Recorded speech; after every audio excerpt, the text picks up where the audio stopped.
Thank you for joining me today. My name is Chris Gelnaw. I'm here to talk about customer discovery and validating product market fit. This is for startups who are looking to scale their business, for companies, existing companies who are looking to differentiate, create new products, create new services, and build their revenue, their bottom line. As I said, my name is Chris Gelnaw. I am the principal of CMGVision. I have over 20 years of experience in innovation and startup. Most recently, I've been working with Janice Collins at the Refinery in the Accelerator Program, and as a consultant advisor to the CT Next Mentor Network Program, as well as providing some insight and advice to Yale's Innovation to Impact group as they were awarding small grants to companies who were in the rehabilitation space. Prior to my involvement with the Refinery, I have been on the founding team for 2 startups, one who's thriving called iRelaunch, which is geared for women who have left the workforce and are looking to return to careers in corporate, and one that just died on the vine called Play Sports. And what I learned from that is that we were way too ambitious. We were trying to throw everything, including this kitchen sink, into this organization, and it just was too much. And that was one instance where we totally did not have product market fit. So I can talk a little bit more about that. And prior to that, in my corporate life, I was working at KPMG, where we were helping during the .com era with their e-business group.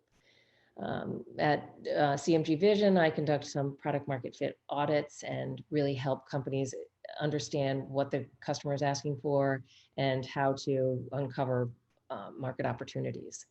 And I currently am a startup mentor to a number of different startups through CT Next, as well as through other endeavors.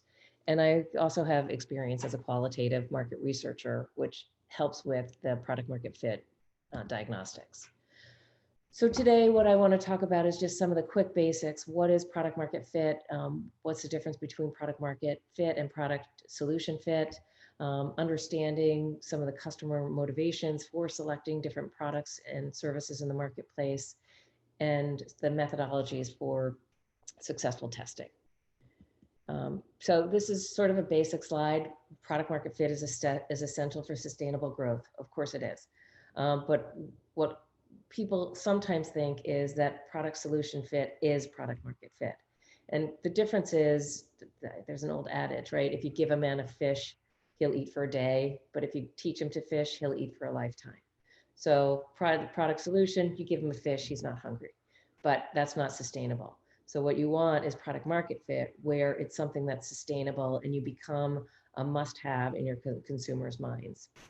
And so really, before building and while building, it's really important to test the market and ask really objective questions. Do not lead them to your solution, because you'll always hear, yes, that's a good idea, but it doesn't necessarily mean that it's going to get somebody to write a check for your service.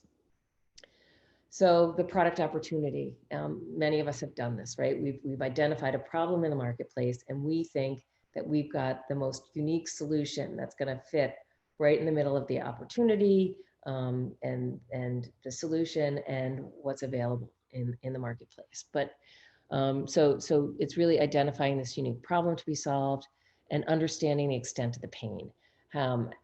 Who's feeling it the most, and are they going to pay for your solution? And is it going to be a long-term sustainable solution? Which leads to customer discovery. Understanding who your customer is, how they live their lives, and how you improve them with your solution. Understand really who is the customer, because often the customer is not the person who's the end user. So you need to appeal to the person who's actually going to pay for the product or service that you have to offer.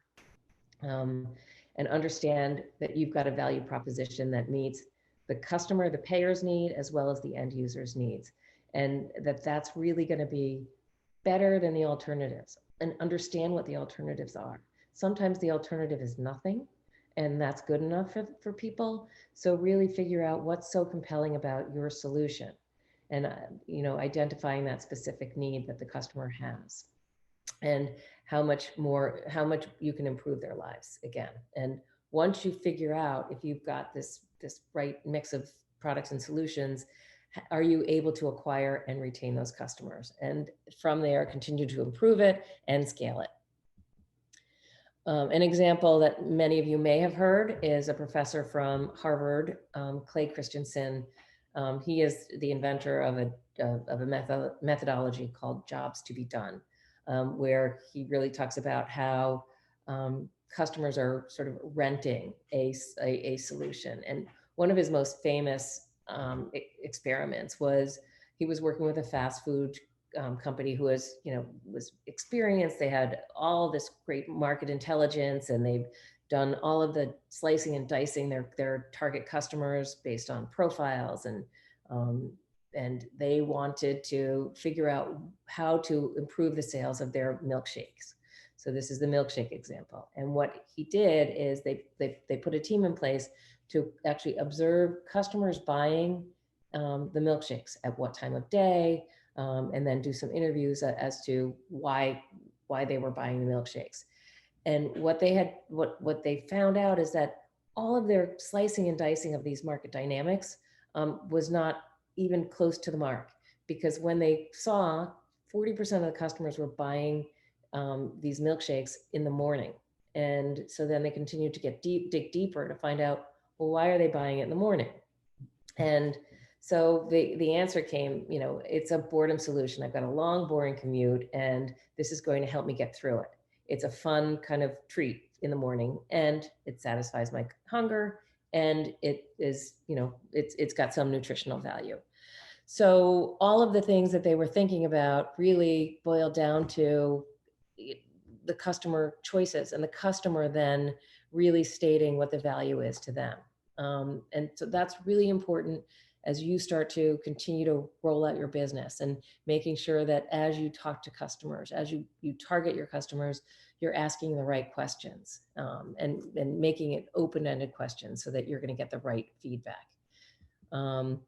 So again, gauge your interest, understand what the problem is, put your idea out there, and test and test and test. Continue to measure and build each of your solutions and find out what you need to do to continue to improve it to get to monetizing your solution.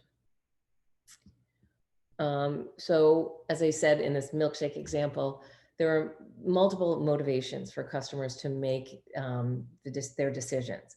And at the end of the day, it's the customer's processing of the functional, emotional, and social benefits that they see from a solution. And at certain times, one is going to be strong, one's going to have a stronger pull than the other. They're not always equal. But understanding what motivates your customer, their criteria for decision making, is what's going to help, is what's going to give you your value proposition. You can't, you can sit in a room and set your aspirations and your value propositions and do all of your thoughts in a room because that's what you want to do. But at the end of the day, it doesn't matter. Your customer is going to tell you what the value is to them. And I've actually worked with a startup who their ambition came right out the door and said, I want to be the Amazon of my X industry. And I said, well, that's all well and good, but the customer is going to tell you if you have any chance of making it to be close to an Amazon in any different industry. So again, functional is really so these criteria, functional is understanding the task, like how is this going to improve my day? Emotional is, how is this going to make me feel if I use this? Is it going to give me feelings of empowerment? Is it going to solve levels of frustration? And the social aspect is, how am I going to stack up against my peers? How am I going to stack up against in the eyes of my boss, in different eyes? So that's really kind of figuring out from an external perspective how this solution is going to make you look and be successful. So what's the best way to test product market fit? I have here, this graphic on customer personas, and customer personas are good, right? You build them out based on who you think is going to buy them. But what you really need to have before you get to a customer persona is the actual customer. So find one, if you've got, 6 different types of target customers or personalities, then find one who's the actual person, so that you're going to be able to then have one-on-one interviews with them. And you're going to try and do it. The most effective way to do it is one customer at a time, because if you get group dynamics, you're going to have, you have the potential for your customer, your target, to say, oh yeah, and that too. And so you're not necessarily going to get the most objective feedback. And what's also important, as you set your interview, to create an interview guide that is flexible enough for you to then, go down different rabbit holes. Well, I guess not rabbit holes, different directions to get deeper as different things pop up in your interview. But the most important 4 things are to set the expectations, that when you're going to have this interview, the expectation is that you want complete, honest feedback. And the negative is probably more important than the positive. So set those expectations that you're gonna have your thick skin on for this conversation and get feedback. And then it's to ask questions. And those questions need to be open questions. Who, what, when, where, why, how. No yes and no's. So all open questions, and ask the questions. And as you ask them, observe the body language. Are they closing off? Are they opening up? Are they animating? And when you see that, that's your trigger to go deeper into those questions. Say, I see you seem to be a bit closed off. Is there something that didn't, hit the right way? Or you're getting really excited. Is this going to solve a pain point? Let's go deeper and deeper. So really asking the questions and really reading the body language, and understand their concerns, and understand what the input they're giving you, and do not try and steer them to your solution, because you can always get those kind of answers that lead to your solution if you ask the leading questions. And then as you build this interview guide, it's all about setting a hypothesis. I want to test that this is going to improve my performance in my marketing job by 10%, 20%, 100%. And so it's really like the questions that you'll want to ask are understanding more about their current situation, what they're currently using, what are their resources, what are their processes, what have the results been, what are their challenges, and have them give you the answer to what you've already explored, and so that it comes really honestly from them. And then have them in the end lead to your solution. Like, oh wow, if I had this, then that would improve my life tenfold. So then you get the feedback. Or if they say, well, if I had that, I don't think I'd use it. And then you could say, well, why wouldn't you use it? So it's really having an honest conversation and getting that input. So how do you know if you've found product market fit, right? So we've got 3 examples of amazing companies that weren't amazing necessarily when they started. Zoom hit the market at the right time. So they were, the video conferencing had been around for years, but what they were able to do was simplify it. They provided a freemium model. They put it into education. They made it, accessible to entrepreneurs, innovators, and some of the smaller markets. And then they just had a great infrastructure. And when COVID hit, they just boomed, they blossomed. And quite honestly, I kept thinking, like, they're going to crash. This is going to be really, really tough on Zoom. Like, are they going to make it? And they exceeded, I think, everyone's, probably even their own expectations with their solution. And everybody, Zoom is now a verb. Okay, let's Zoom today. So they achieved it. Amazon, as we all probably recall, started out as a discount book retailer. And from that platform, they continued to innovate with their customers. And then they became a 2-sided marketplace. Then they provided you know, they have the answer to everything, right? You can get everything on Amazon. Then they went into video production, and so from there they keep growing and growing. They're now a logistics company, so they've done an amazing job. And again, people in the pandemic, like that was how they were getting their basics. And so Amazon not only was an amazing company to begin with, but I think they secured their spot in people's lives even greater in the last year. And finally, PayPal. PayPal was started out as a company called, there were pre-smartphones, there were personal digital assistants. That one was Palm, which was the most famous, right? But PayPal started out as a personal digital assistant software security program. And then it became an electronic wallet. And then it became the preferred payment mechanism for eBay. And then it became, a fraud detection program for anybody who wants to transfer money over the internet.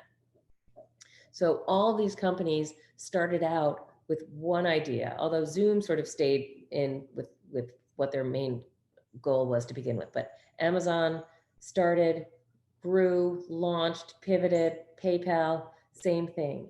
And so all of that was by co-creating solutions with their customers and experimenting with different types of customers and building out, amazing companies and products. So the question is, do you have product market fit?